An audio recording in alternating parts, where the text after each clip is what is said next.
February 8, 2017. The Packaging Corporation of America's DeRidder, Louisiana pulp and paper mill. The mill was undergoing a planned maintenance shutdown when a tank violently exploded, killing 3 contract workers and injuring 7 others. The Chemical Safety Board launched an investigation and found that despite industry good practice guidance to do so, PCA did not apply its process safety management system to the process that included the tank that ultimately exploded. As a result, hazards, such as the potential for a flammable atmosphere to form within the tank, were not adequately evaluated. Had the company voluntarily applied its safety management system, which is used elsewhere in the mill, to the process that included the tank, the conditions that allowed the fatal explosion could have been eliminated or controlled, and this tragic incident could have been prevented.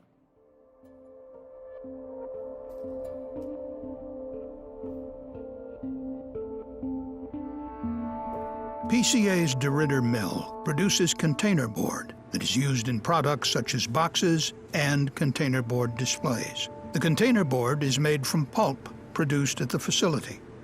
The process of creating pulp generates vapors. The vapors, which contain water, turpentine, and various sulfur compounds, are then collected and separated. The vapors are separated in a turpentine stripping column. Most of the turpentine is removed and sent to a condenser. The vapors remaining condense to a liquid containing mostly water, but also residual amounts of the sulfur compounds and turpentine. The liquid is known as foul condensate. The foul condensate is sent from the stripping column to an approximately 100,000-gallon capacity tank used to store the liquid at or close to atmospheric pressure. The foul condensate tank is primarily used to regulate the flow of liquid between the turpentine stripping column upstream and a downstream unit that removes the remaining sulfur components from the foul condensate. During the February 8th incident, the mill was undergoing an annual shutdown, during which employees and contract workers performed maintenance, inspection, and upgrade tasks throughout the facility. One task was to repair the water piping located above and connected to the foul condensate tank. The piping had shifted and cracked months earlier. The repair required welding on the piping, commonly referred to as hot work. To prepare for the hot work, valves were closed leading into and out of the foul condensate tank, while 10 feet of liquid remained inside. The foul condensate was left within the tank, partially because there were no plans to work directly on the tank during the outage. The company also assumed that the tank contained mostly water, was sealed off from the atmosphere, and did not pose a safety risk. These assumptions, however, were incorrect. Residual turpentine, which is normally present in foul condensate, collected on top of the liquid in the tank due to its density. The foul condensate tank was designed so that by changing the height of the liquid level inside the tank, the residual turpentine would be skimmed off and sent to a turpentine recovery system. But in the months leading up to the incident, the turpentine was not removed because there was confusion as to which department at the mill was responsible for operation of the foul condensate tank. Due to this lack of defined responsibility, the valve designed to direct skimmed turpentine to the mill's turpentine recovery system remained closed during those months. As a result, more flammable turpentine was in the foul condensate tank during the shutdown than anyone expected. In addition, it is normal for there to be vapors inside the foul condensate tank in the space above the liquid. Although those vapors can be flammable, there is not supposed to be enough oxygen in the tank to support combustion. But because the tank had been isolated from the process during the annual shutdown, the contents of the tank likely cooled from its normal operating temperature, creating low-pressure conditions within the tank.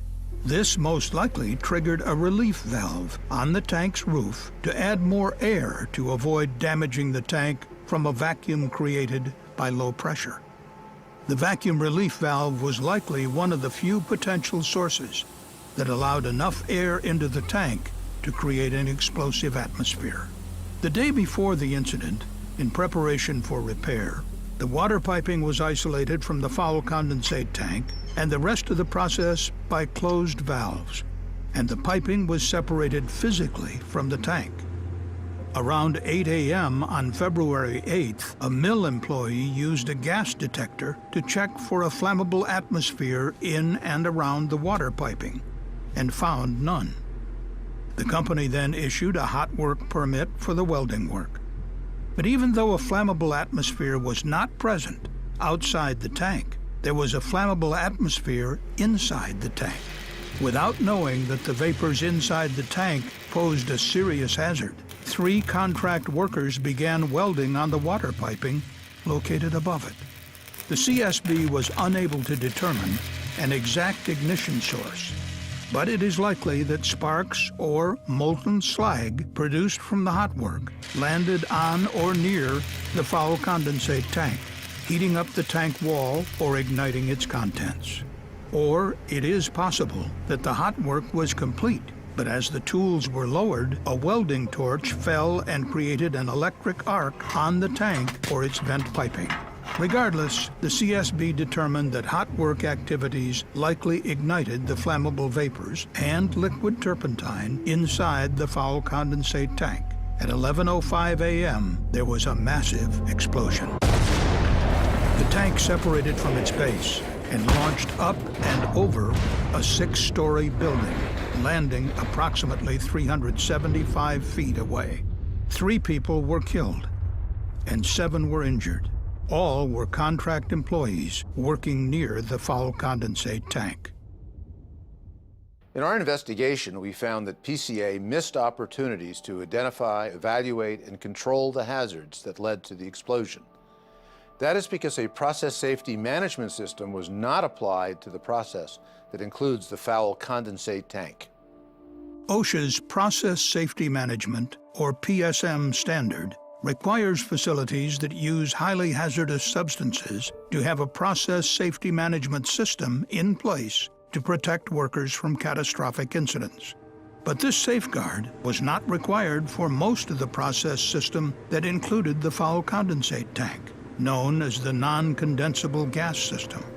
The CSB notes that although not required by federal regulation, industry good practice guidance recommends having a robust safety management system to manage the hazards related to processing non-condensable gases.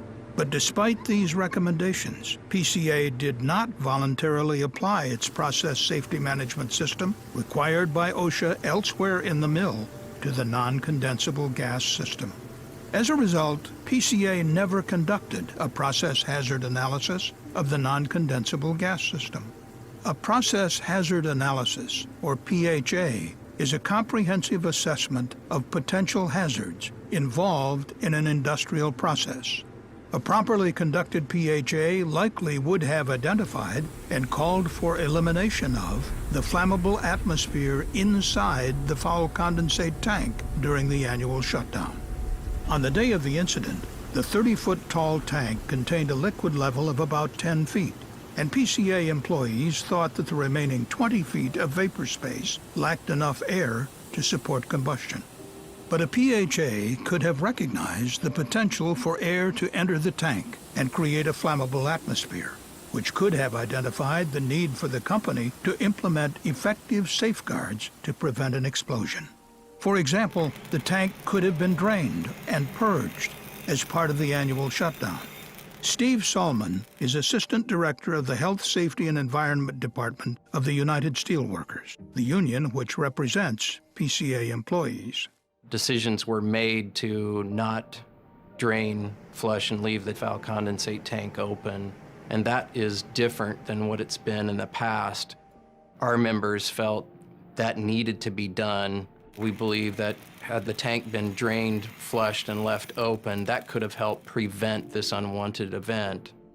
Other safeguards include procedures to prohibit hot work near the foul condensate tank while it contained flammable vapor, low-pressure alarms to alert workers that the vacuum relief valve may open and allow air into the tank, oxygen analyzers that let workers know that a dangerous amount of air was in the tank, interlocks to automatically reduce the concentration of oxygen by adding an inert gas so that a flammable atmosphere does not form, or an inherently safer tank designed to withstand full vacuum conditions, eliminating the need for a vacuum relief valve and the potential risks associated with it.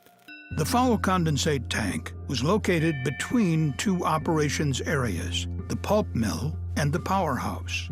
But because the DeRidder mill did not apply its process safety management system to the foul condensate tank, the company did not clearly identify who was responsible for it, leading to confusion within the mill workforce.